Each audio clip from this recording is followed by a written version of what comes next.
안녕하세요. 정신과 전문의 장지원입니다. 오늘은 ADHD를 진단받고 약물 치료를 받고 계신 분들이 꼭 알고 계셨으면 하는 내용에 대해서 말씀드리려고 합니다. 바로 ADHD 치료제의 위험한 부작용 두 가지인데요. 이 두 가지는 정신병적 증상 그리고 의존 문제입니다.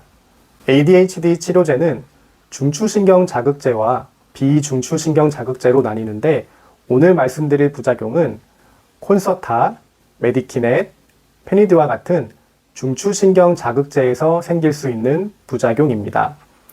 모든 약물 부작용이 위험하지만 특히 이 두 가지 부작용은 발생하게 되면 좋지 않은데 상당한 노력이 필요하기 때문에 더 조심하셔야 합니다. 하나씩 살펴보겠습니다. 첫째, 약물 유발 정신병적 증상입니다. 여러분 혹시 조현병을 들어보셨나요? 조현병은 망상, 환청과 같은 환각이 주요 증상으로 나타나는 정신질환입니다. 망상, 환각과 같은 정신병적 증상은 현실 감각을 상실하게 하여 자신만의 세계에 빠져버리도록 만듭니다. 이 증상은 콘서타, 메디키넷, 페니드와 같은 중추신경 자극제를 적정 용량 이상으로 복용하는 경우 발생할 수 있습니다. 이를 약물 유발 정신병적 장애라고 합니다. 발생 원인은 뇌 특정 부위의 과도한 도파민 증가 때문으로 보고 있는데요.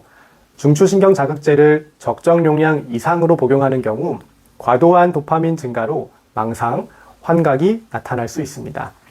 특히 주변 환경, 주변 사람이 나에게 피해를 주고 있다는 내용의 피해 망상이 가장 흔하게 나타납니다.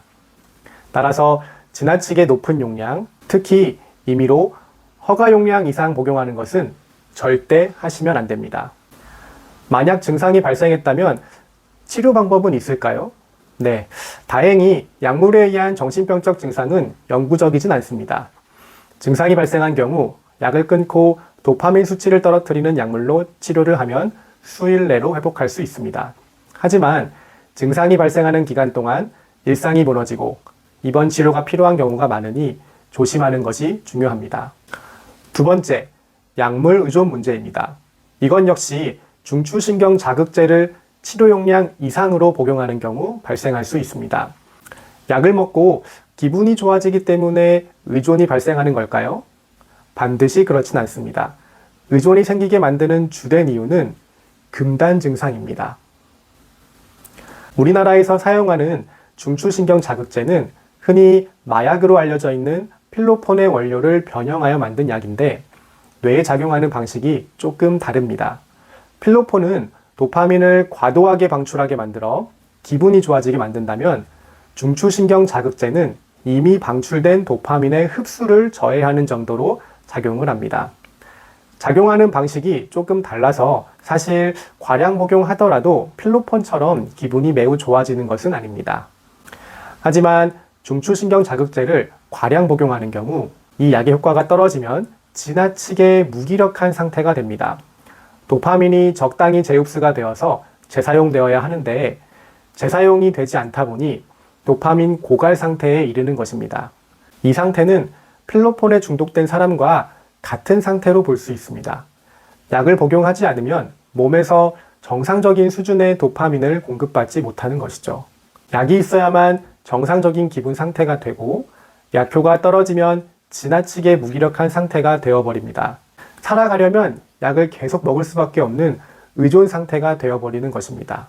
약이 없어도 정상적인 상태가 되려면 보통 1년 이상의 단약 기간이 필요한데 이 1년이 지독하게 힘들기 때문에 여러분들께서는 절대 중추신경 자극제를 치료 용량 이상 복용하시지 마시기 바랍니다.